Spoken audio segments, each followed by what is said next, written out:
halkan waxaa ka dhici doona daqiiqada kadib qarax aad u xoog badan.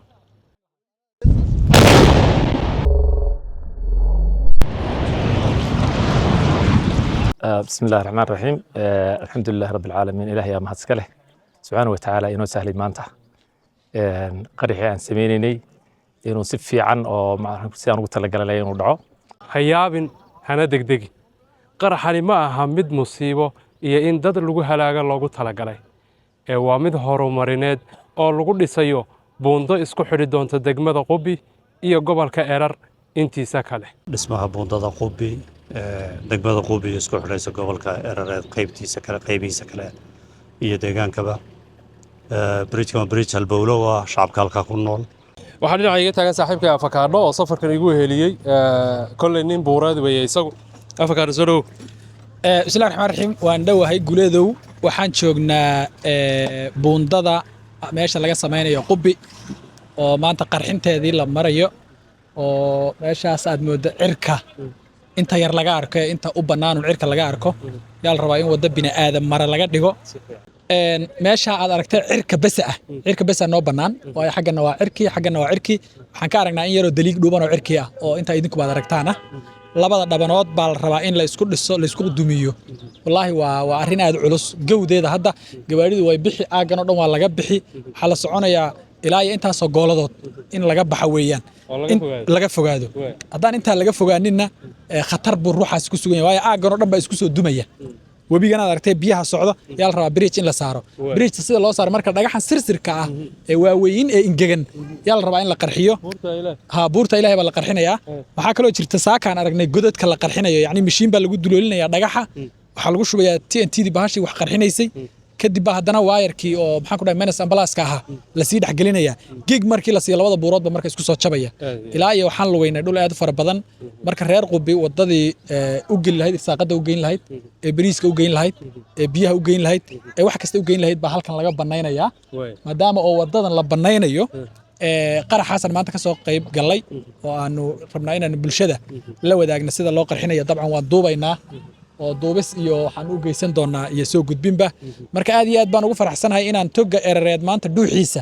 aan ku jiro buundooyinka Qubi ee adagna tan bas ma aha tamayu baa xun tasallaxaad baa xun talaga hidaa xun tu kasta wadada degmooyin waxaa jira itixaaman oo sidan ah marka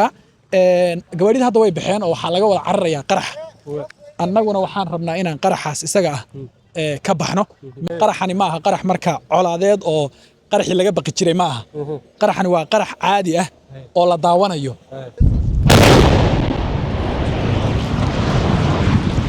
bismillaahir rahmaanir rahiim maanta waxaan joognaa oo booqasho ku nimid mashruuca dhismaha buundada Qubi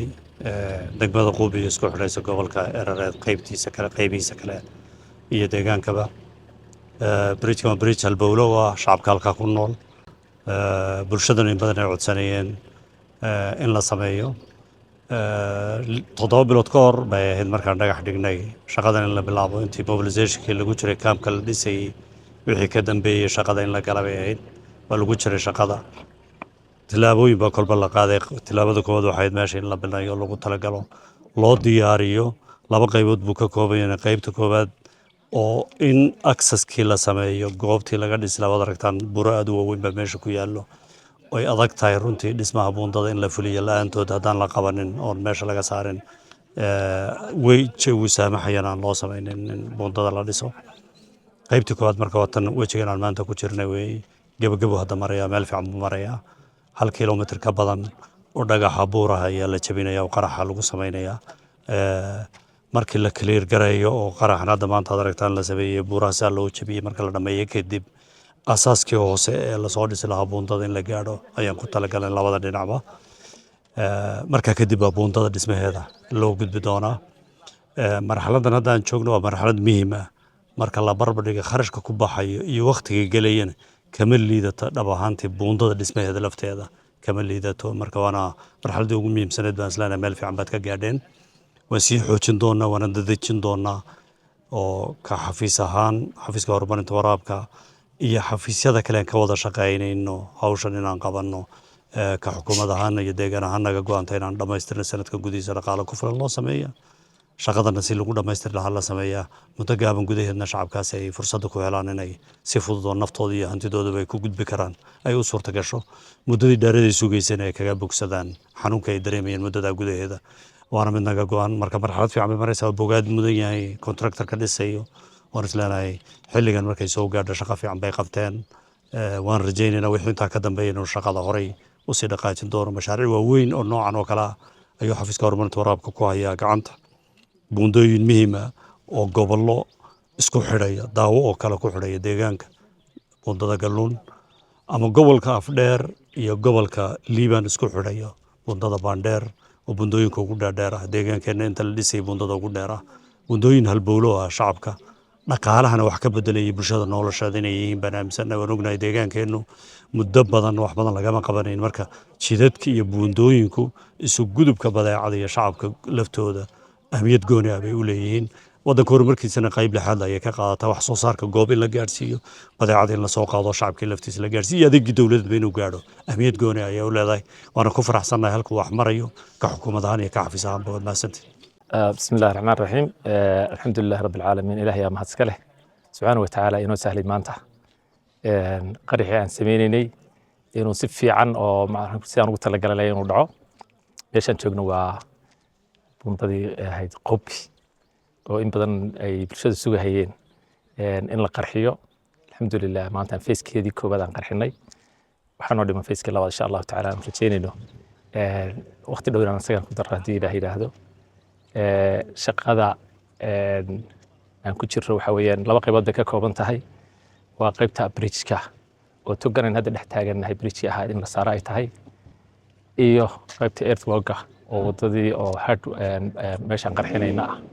labada dhinacba ah qiyaaskii 1 kiiloomitir oo buurta ah weyn ee gadaashana ka muuqata ah oo ilaa wareegeeda in la qarxiyo iyada lafteeda ay u baahan tahay runtii shaqo dhib yar ma ah laakiin waxaan ka rajaynaynaa inuu sahli doono qaybtii koobaad ee ahayd site clearance-ga preparationkii qaabkii wax loo qaraxa u samayn lahayn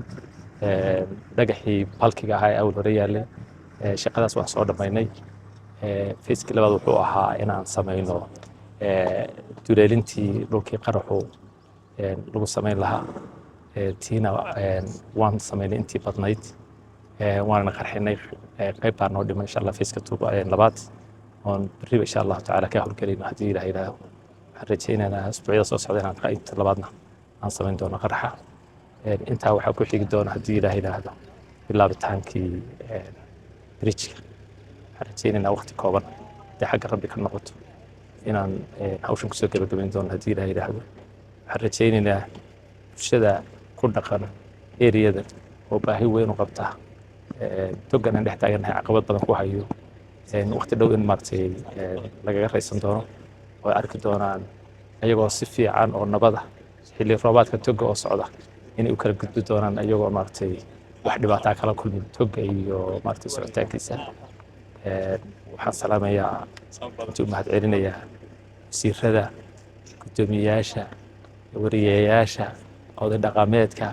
maanta looma kala hadhin waa la wada yimid taasina waxay runtii noo leedahay ahmiyad gaar ah waxayna na tusaysaa maartay baahida weyn ee loo qabay iyo sida loo danaynayo anaguna waxaan rajaynaynaa haddii alla idmo dareenka dadka anagoo ka duulayna insha allahu tacaala inaan maartay hawshaas culays dheeri aynaan saari doono insha allah waqti dhowna aan kusoo gabagabayn doono waad mahadsantihiin aad baan idin salaamaya aad baad u mahadsantihiin dhammaantiin bahda warbaahinta waxaan alla ugu mahadnaqaynaa aniga waxaan ahay cabdullaahi sheekh bashiir gudoomiyihii degmada Qubbi waxaan u mahad celinayaa kontraktarka iyo xafiiska warawga xafiiska dooxooyinka warawga ee deegaanka Soomaalida oo bridge-kan dhismihiisa gacanta ku hayay marka wax fara badan oo bulshada Qubbi ku nool ay su'aalaha weydiinaysay dawladda iyo xisbiga maanta jawaab hordhac ayaa timid oo ah in qaybtii koowaad la qarxiyo bridge-ka hadda ka hor bridge-ka caqabadaha haystay waxa kamid ahaa buuraha aan qarxisnayn waxa weeyaan meel qaabkii loo saari lahaa aan maxay ahayd aan loo diyaarinin marka sidaa daraadeed kulley contractor aan ku kalsoonahay inuu wax badan ka qaban doono materialkii iyo qaraxii iyo waxyaalihii gacanta ku haya biriije badan oo la mid ah iyo meelo badan oo la mid ah oo mashaariic waaweyn gacanta ku haya marka waxaan u mahad celinaynaa dowladda iyo xisbiga inuu ka jawaabay baahidii bulshada si hordhaca marka inta dambena waxaan rajaynaynaa inay sii raacdo marka aad baad mahadsantihiin